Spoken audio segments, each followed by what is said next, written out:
Good morning friends. તો ગઈકાલે આપણે કેન્દ્રલગી સ્થાપન પ્રક્રિયાઓનું અલ્ડિહાઇડ જોયું. ત્યારબાદ હવે આપણે થોડીક પ્રક્રિયા જોઈએ. રાસાયણિક પ્રક્રિયામાં HCl સાથેની પ્રક્રિયા, સોડિયમ હાઇડ્રોજન સલ્ફાઇડ સાથેની પ્રક્રિયા, વિજ્ઞાન પ્રક્રિયક સાથેની પ્રક્રિયા અને આલ્કોહોલ સાથેની પ્રક્રિયા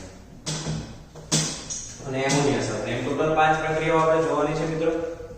પહેલી પ્રક્રિયા પર આવી. વર્ણનની કોઈ જરૂરિયાત છે નહીં. તમે આ પ્રક્રિયા પરથી વર્ણન લખી શકો, પણ તમે નોટમાં લખો છો કે ગઈકાલે કીધું પ્રમાણે નોટ બનાવતા હો તો વર્ણન કેમ લખવું એટલા માટે હું વર્ણન લખું છું. ઘણી વર્ણનના કારણે ઘણી જગ્યાએ મારી રોકાઈ છે, નહીં તો ઘણી થિયરીઓ ચાલે.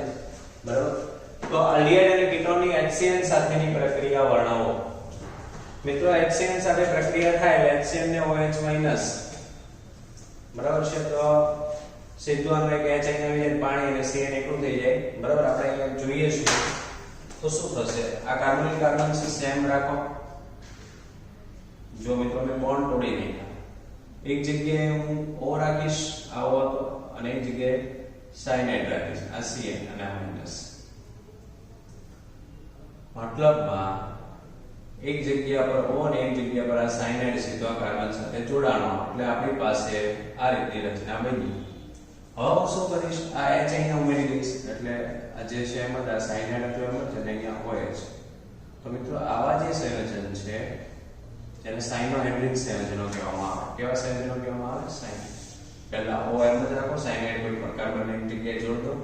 બરાબર છે. અને આ બીજ ભાગીને ચાલ્યો જાય એટલે ઋણ થઈ જશે, અને આ બે ટપકા છે એ સીધા અહીંયા જોડાઈ જાય.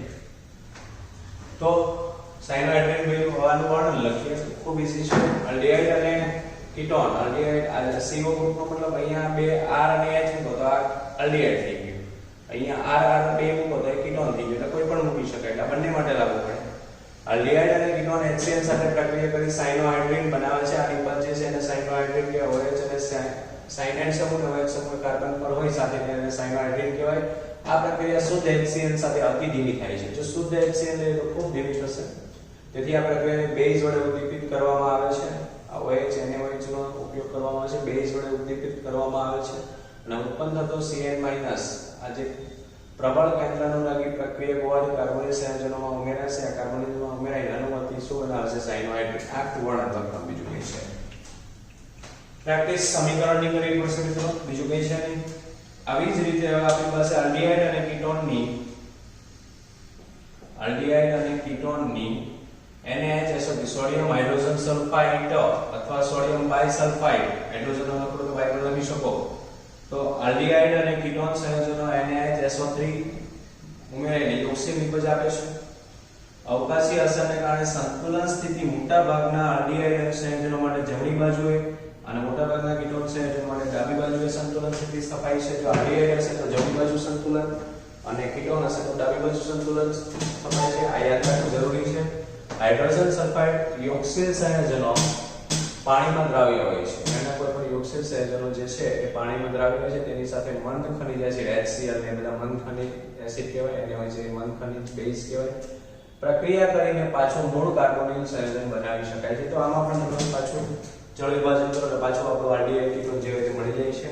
તેથી આલ્ડિહાઇડના અલગીકરણ અને શુદ્ધિકરણ આ પરીક્ષામાં પૂછાઈ ગયો છે. આલ્ડિહાઇડના અલગીકરણ અને શુદ્ધિકરણ માટેની પ્રક્રિયા સમજાવો. તો આ આવશે NaHSO3 સાથે. મિત્રો હવે આમાં શું કરીએ આપણે? તો બહુ ઈઝીલી કામ કરવું પડશે મિત્રો. આપણી પાસે આ Na છે એ O પાસે જશે, એટલે આખી જે રચના હું બનાવું છું એ કંઈક આ રીતની આવશે. મિત્રો ધ્યાન દેજો, આ O Na મેં કરી દીધું અને આ જે છે એમાં એક O પહેલા હું લઈ આમાંથી 3 માંથી SO2H. રેડી? તમે આમાં હજુ પ્રોટોન સ્થાનાંતર દર્શાવી શકો. અહીંયા નોંધ કરો, અહીંયા આવી રીતે કરતે પ્રોટોન સ્થાનાંતર એટલે આ જે છે એ અહીંયા ચાલ્યું જાય. આ પ્રોટોન છે H, બરાબર, એ અહીંયા આવી જાય. પ્રોટોન સ્થાનાંતર કહેવાય. એટલે આખી રચના કંઈક આવી બનશે. OSO2 Na અને અહીંયા OH. તો આ પ્રકારની નિકટ બનશે મિત્રો. હવે જો મિત્રો ધ્યાન દઈએ, આ તમારી HCl સાથેની પ્રક્રિયાથી આ NaHSO3 સાથે સાથેની પ્રક્રિયા બંનેનું સમીકરણ લખીને પ્રેક્ટિસ કરો. વર્ણન તમારે જાતે સમીકરણ પરથી લખવાનું છે. હવે ગ્રિગ્નાર્ડ પ્રક્રિયા સાથેની પ્રક્રિયા ઓલરેડી આપણે ભણીને વાળી એટીટોનની, બરાબર? તો તમને ખબર છે આલ્ડીહાઇડ અને કીટોનની ગ્રિગ્નાર્ડ પ્રક્રિયા સાથે પ્રક્રિયા કરીને આપણે આલ્કોહોલ બનાવેલો મિત્રો. આલ્કોહોલની બનાવટમાં આપણે ભણ્યા. આલ્કોહોલની બનાવટ પહેલા આલ્કીનમાંથી હતી, પછી કાર્બોનિલ સંયોજનોમાંથી હતી. એમાં આપણે આ સમીકરણ લખેલું, તમે બુક ખોલીને ચેક કરજો. 3 અલગ અલગ પ્રક્રિયાઓ આપેલી. ચાલો, તો આલ્ડીહાઇડ અને કીટોન સંયોજનની ગ્રિગ્નાર્ડ પ્રક્રિયા સાથેથી આલ્કોહોલ બને છે. આપણે બનાવટ હતી આલ્કોહોલની, આપણે ખબર છે. આ પ્રક્રિયા પ્રથમ તબક્કામાં ગ્રિગ્નાર્ડ પ્રક્રિયકનો કાર્બોનિલ સમૂહ સાથે કેન્દ્ર અનુરાગી પ્રક્રિયક ઉમેરાય છે અને યોક્સિલ નિપજ બનાવે છે. પછી આપણે એને મધ્યવર્તી નિપજ કહેતા, પછી જળ વિભાજન કરીને આલ્કોહોલ અહીંયા મેં લખ્યું છે. સૌથી પહેલા આ R જે છે એ અહીંયા કાર્બન પાસે આવશે એટલે ડબલ બોન્ડ ને અહીંયા આવી જવું પડશે. એટલે ઓલરેડી આ અહીંયા આવે એટલે માઈનસ થઈ ગયું. R અહીંયા આવી ગયો, પ્લસ જે યોક્સિલ નિપજ જળ વિભાજન કરો તો કઈ કરવાનું નથી. H અને OH માંથી O પાસે H ચાલ્યો છે અને MgOH. તો આ આલ્કોહોલ બની આપણે ખબર ફોર્માલ્ડિહાઇડ લઈએ અહીંયા. ફોર્માલિટી એટલે તો પ્રાથમિક આલ્કોહોલ બને. આપણે આગળ જે 3 સમીકરણો આગળના ચેપ્ટરમાં જોયું, 11મા ચેપ્ટરમાં એસિટાલ્ડિહાઇડ કે અન્ય કોઈ આલ્ડિહાઇડ લઈએ તો સેકન્ડરી આલ્કોહોલ બને અને કીટોન લઈએ તો ટર્શરી આલ્કોહોલ. આપણને ખબર છે. આ સમીકરણ બી લખો એટલે લખી શકીએ આપણે માર્ક્સ પ્રમાણે ચાલુ પડે. નેક્સ્ટ મતલબ આપણે 11મા ચેપ્ટરની અંદર બેઠું આવેલું છે ફોર્માલિટી પ્લસ ગ્રિગ્નાર્ડ પ્રક્રિયક, એસિટાલ્ડિહાઇડ પ્લસ ગ્રિગ્નાર્ડ પ્રક્રિયક અને એસિટોન પ્લસ ગ્રિગ્નાર્ડ પ્રક્રિયક. અહીંયા પ્રમાણે અલગ અલગ આલ્કોહોલ બનતા પ્રાથમિક રીતે અને તૃતીય. હવે આલ્ડીહાઇડ અને કીટોનમાં આલ્કોહોલ સંયોજનનું ઉમેરણ કરતા આલ્કોહોલ સાથેની પ્રક્રિયા. તો મિત્રો આમાં તો છે ને વર્ણન કરતા સમીકરણ બહુ કામ કરશે. એ પહેલા થોડુંક મારે તમને આ જે જગ્યા છે એ બોર્ડમાં દેખાતી નથી એટલે કપાઈ છે, એટલે થોડુંક એના માટે આપણે કંઈક એવું કરીએ જેથી કરીને એ જગ્યાને આપણે જોઈ શકીએ, હું સમજાવી શકું. બરાબર, પહેલા નજર રાખીએ. હવે તમે જોઈ શકો છો કે બોર્ડ પર ધ્યાન તમે જોઈ શકો છો કે આપણી પાસે મેં જે દર્શાવ્યું છે એ તમે સમજો. તો જો કાર્બોનિલ કાર્બન પર R આવે છે તેની નિશાની અને ડબલ બોન્ડ વાળો ઓક્સિજન છે એનો, એમાં ડબલ બોન્ડ ઓક્સિજન પર જાય છે એટલે મધ્યવર્તી યોક્સિલ નિપજ જે તમે ચેક કરી શકો. R કાર્બન પર આવી ગયો, OMG એક જોડાણા જેને આપણે યોક્સિલ નિપજ કહેવાય. હું બોલું છું એના પર યાદ રાખો ને જોતા રહો. પછી C, પછી જળ વિભાજન કર્યું એટલે O- ને Mg+ છે તો O- પાસે H આવશે એટલે OH થઈ ગયું એટલે આલ્કોહોલ બની ગયું. બરાબર મિત્રો, અને MgOH છૂટું પડી ગયું જેને આલ્કોહોલ. આપણે ફોર્માલ્ડિહાઇડ લઈએ પ્લસ ગ્રિગ્નાર્ડ પ્રક્રિયકમાં તીર ઉપર ગ્રિગ્નાર્ડ તો પ્રાથમિક આલ્કોહોલ બને. અન્ય આલ્ડીહાઇડ લઈએ, ઉપર તીર ઉપર મેં 2 લીટા માર્યા છે એનો મતલબ ઉપર મુજબ, એટલે કે ગ્રિગ્નાર્ડ પ્રક્રિયક સાથે પ્રક્રિયા તો સેકન્ડરી આલ્કોહોલ અને કીટોન હોય તો ટર્શરી આલ્કોહોલ. તમને આ સમીકરણ નહોતું દેખાતું, એ સમીકરણ તમે જોઈ શકો છો વ્યવસ્થિત રીતે.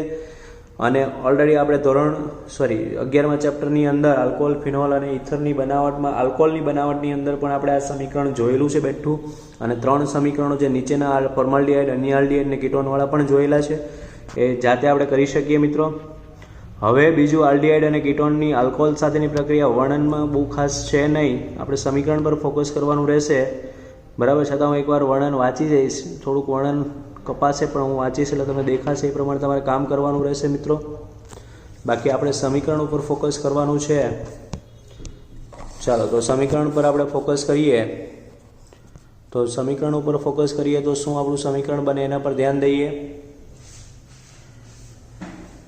તો ખાસ મિત્રો આલ્ડીહાઇડ અને કીટોનમાં આલ્કોહોલ સંયોજનો ઉમેરણ થતી પ્રક્રિયામાં આલ્ડીહાઇડ સંયોજનો મોનોહાઇડ્રિક આલ્કોહોલ એટલે એક OH ધરાવતા એવા આલ્કોહોલ ન દેખાતો તો બોલો એના પર ધ્યાન આપવું.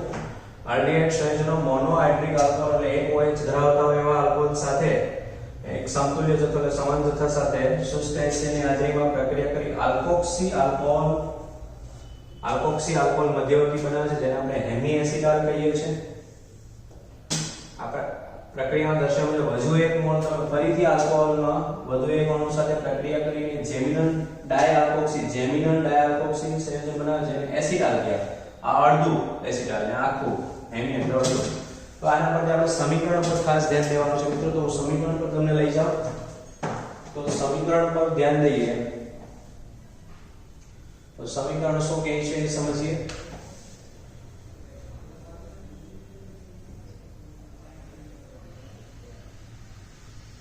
ચાલો, તો સમીકરણ પર એક વખત નજર નાખીએ મિત્રો.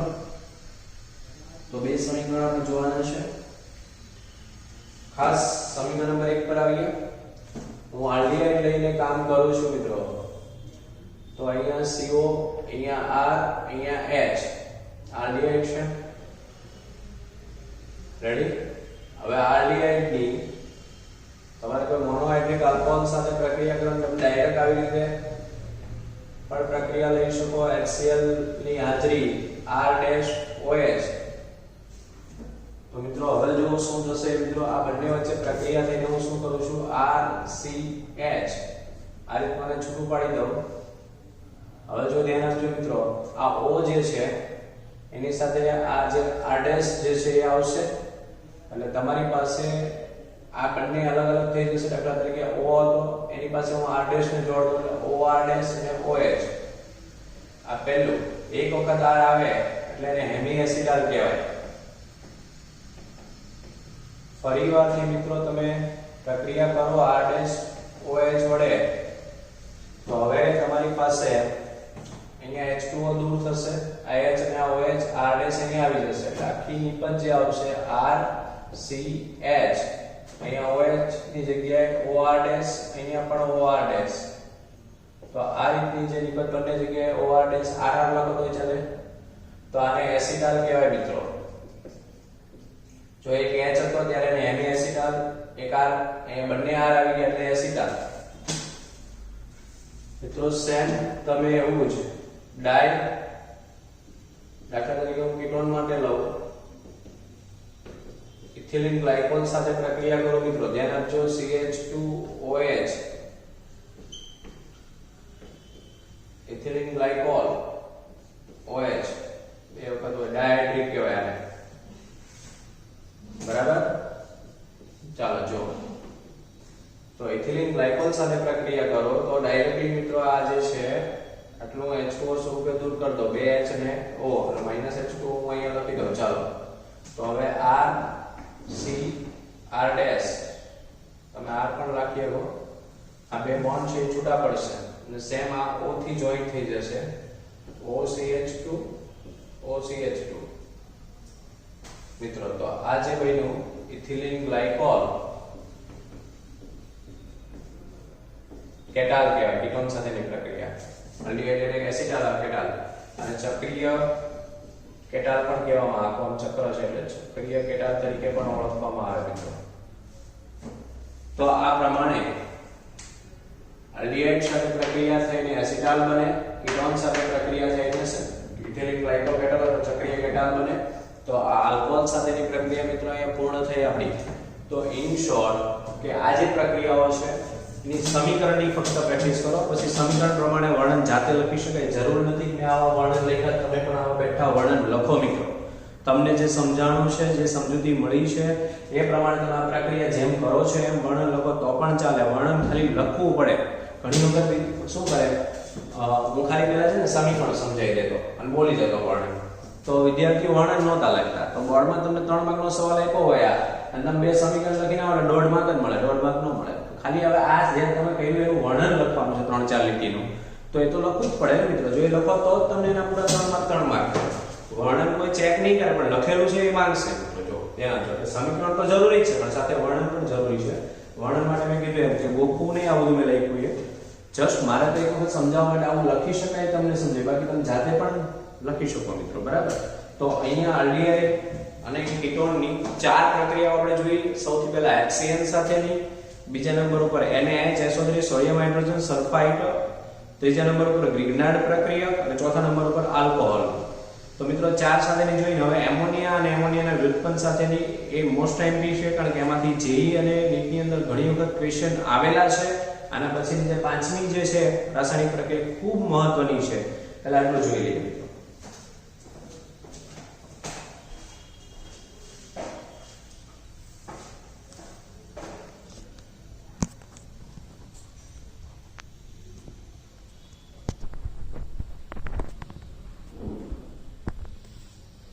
મિત્રો ઉપર પહેલી પ્રક્રિયા આલ્ડીહાઇડની છે, બીજી પ્રક્રિયા કીટોનની છે. પહેલા દેખાતું ન હતું એટલા માટે જોઈ લો.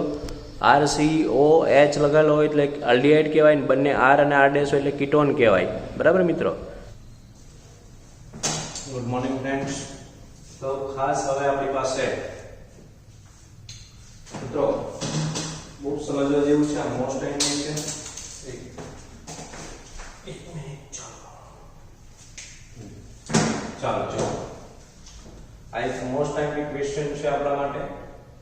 આમાંથી મોટાભાગે ઇન્ટરેસ્ટ એક્ઝામમાંથી બનાવે છે, કારણ કે બુકમાં ખૂબ નાનું આપ્યું છે અને એને આપણે મોટું કરવાનું છે. કેવી રીતે ધ્યાન દઈએ. એમોનિયા અને તેના વ્યુત્પન્નો. આ એમોનિયા છે, આ H હોય મિત્રો પહેલા. એમાંથી કંઈક H નું વિસ્થાપન કરીને કંઈક પણ લાવી અને હું Z કહું. અલગ અલગ વસ્તુ Z તરીકે લેવાય. જેવા કેન્દ્રાનુરાગી પ્રક્રિયકો આલ્ડીહાઇડ કીટોન સાથે કાર્બોનિલ સમૂહ સાથે જોડાય છે. મતલબમાં આપણી પાસે અહીંયા મિત્રો ધ્યાન દઈએ, આ રીતનું આપણી પાસે કાર્બોનિલ સંયોજન છે કોઈ પણ, મતલબ આલ્ડીહાઇડ કે કીટોન છે. આ NH2Z છે. હવે શું થશે, આ બધા જોડાશે એકબીજા સાથે. તો કેવી રીતે જોડાશે મિત્રો, એ ધ્યાન દેવા જેવી વસ્તુ છે. આ બે H માંથી એક H O પાસે આવશે, અહીંયા OH આવી ગયું. હવે હું એક H લીધો એટલે NHZ આવી ગયો છે. બે H માંથી એક H અહીંયા હું લીધો એટલે NHZ વધશે. આ મધ્યવર્તી સંયોજન થઈ જશે, મધ્યવર્તી. હવે નિર્જલીકરણ એટલે પાણી દૂર કરો. તો કોમન વસ્તુ છે, આ એક H જશે ને આ OH જશે. તો વધ્યું શું, તો આ ડબલ બોન્ડ થઈ જશે પાછું, અને N અને Z જ વધ્યું મિત્રો. જુઓ તો N અને Z, તો આ આપણી નિપજ ગણાશે, વ્યુત્પન્ન તરીકે કાર્બોનિલ વ્યુત્પન્ન કહી શકાય. તો મિત્રો હવે એવું કહેવામાં આવે છે, આ Z બદલે એટલે આ પ્રક્રિયકનું નામ બદલશે, અને હવે નિપજ જે છે એ પણ બદલશે. તો આપણી પાસે કેટલા બધા એવા છે, આ બધા મૂકીને ચેક કરવાના રહે મિત્રો. તો મિત્રો આમાંથી કોઈ પણ એક લો. દાખલા તરીકે હું આ લઉં છું, બરાબર. તો એક ઉદાહરણ લઈ લો, સમજીએ હવે. તો મારે કાર્બોનિલ કાર્બન તરીકે હું આ રીતના લખીશ વત્તા,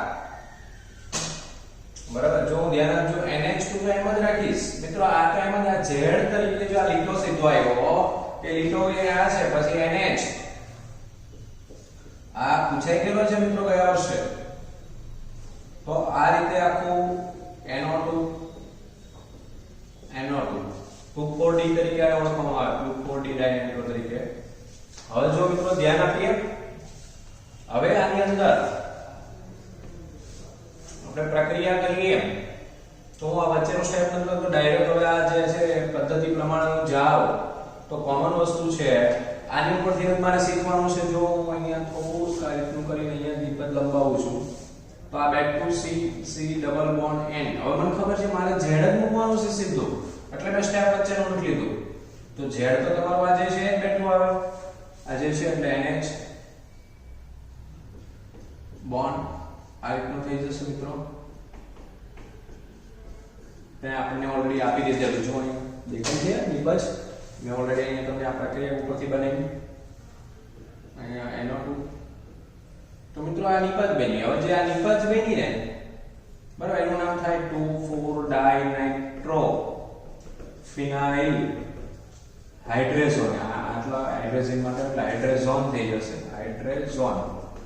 સેમ આનું નામ શું બનશે પ્રક્રિયકનું, તો એ પણ આપણી પાસે છે 2,4-ડાયનાઇટ્રો ફિનાઇલ. NH2 છે એટલે એને હાઇડ્રેઝિન કહેવાય, બરાબર મિત્રો. જ્યારે NH હોય ત્યારે હાઇડ્રેઝોન થઈ જાય, તો ઝીન માંથી ઝોન.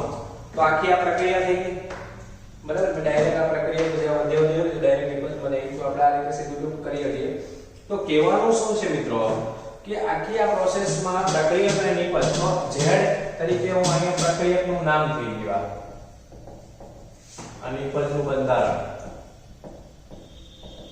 આ એનું નિપજનું નામ મિત્રો. તો આ તમે આ લીધું. તો મને એમ થાય કે મારે અહીંયા Z તરીકે NH2 લેવું છે, તો અહીંયા ખાલી NH2 બે વખત લેજે, તો અહીંયા Z તરીકે અહીંયા NH2 આવી જશે. તમારે એક સ્ટેપ વધારવું તો વધારી શકાય, પણ આ Z કાઢીને પાછું આખું આ ફિનાઇલ હાઇડ્રોજન વાળું અહીંયા લગાડવું પડે, અને પછી આ ત્રીજું સ્ટેપ લાંબુ થઈ જશે. મેં ડાયરેક્ટ લખી દીધું. કહેવાનું એ છે કે Z ખાલી બદલવાનો રહે બધી જગ્યાએ. આ સ્ટેપ આખું ક્લિયર યાદ રાખો ને તો Z બદલા. હવે આ મેં કીધું NH2 લીધું એટલે અહીંયા NH2 થઈ જાય, અહીંયા પાછું શું થઈ જાય NH2. તો આખી જે નિપજ બનશે જો NH2 થઈ ગયું તો હાઇડ્રેઝોન કહેવાય, હાઇડ્રોજન. તો પ્રક્રિયક આપણો જ્યારે NH2 એટલે જ્યારે હાઇડ્રોજન હોય, નિપજ બને આ રીતની અને હાઇડ્રોઝોન કહેવાય. હાઇડ્રોક્સિલ એમાઇન હોય OH, જો Z તરીકે OH હોતે મિત્રો, અહીંયા OH હોતે તો અહીંયા OH આવે અને અહીંયા OH આવે તો અહીંયા NOH વાળી નિપજ આવી ગઈ તો આને ઓક્સાઇન કહેવાય અને પ્રક્રિયા હાઇડ્રોક્સિલ એમાઇન કહેવાય. ટૂંકમાં મિત્રો આ જે કંઈ પણ Z ઉપર ડિપેન્ડ છે તમારે ત્રણેય જગ્યાએ Z બદલવાનું રહે. આ Z બદલવાનું રહે, અહીંયા Z બદલવાનું રહે અને નિપજમાં Z બદલવાનું. મેં હમણાં ત્રણેય જગ્યાએ OH લીધા તો શરૂઆતમાં પ્રક્રિયા કઈ OH લો NH2OH થઈ જાય બરાબર. હાઇડ્રોજન છે બરાબર, સોરી હાઇડ્રોક્સિલ એમાઇન થઈ જશે. પછી આ નિપજ બની બરાબર. અહીંયા OH જે આયન OH તેની પર સ્ટેમ્પ રહેશે અને ઓક્સાઇન કહેવાય. તો આપણે ખબર છે ખાલી H મૂકવા ગયા એમોનિયા ત્યારે પ્રક્રિયા એમોનિયા થઈ ગયો પણ નિપજ અહીંયા H આવશે તો એને NH ઇમાઇન કહેવાય. આ R છે વિસ્થાપન જે છે ને વિસ્થાપિત ઇમાઇન સ્થિત બેઝ તરીકે ઓળખવામાં આવે. આ પણ ફિનાઇલ હાઇડ્રોજન છે NH2 ની જગ્યાએ H લીધી બેન્ઝીન ની આવશે ફિનાઇલ હાઇડ્રોજન. આ યુરિયા ઉપરથી NH2CO NH2 યુરિયા અને H નીકળી ગયો છે જેને આપણે સેમી કાર્બોઝાઇડ કહેવાય. નિપજ જે બનશે સેમી કાર્બોઝાઇડ. તમારે શું કરવાનું મિત્રો બધી જગ્યાએ Z તરીકે એક આ મૂકતું જાવ અને અહીંયા Z તરીકે નિપજ તૈયાર થાય છે કે જોતું જવાનું એના નામ મોઢે લખતા જવાનું. ફરી વખત કહું છું નિપજનું નામ મોઢે લખવું પડશે, પ્રક્રિયાનું નામ પણ મોઢે લખવું પડશે કારણ કે એક્ઝામ્પલ ક્યારે કોણ આવે ખબર હોતી નથી બરાબર. તો આની પ્રેક્ટિસ માંગશે તો બીજું કઈ છે નહીં, એની પ્રેક્ટિસ કરશો તો જ આવડશે. ઓકે જોઈએ.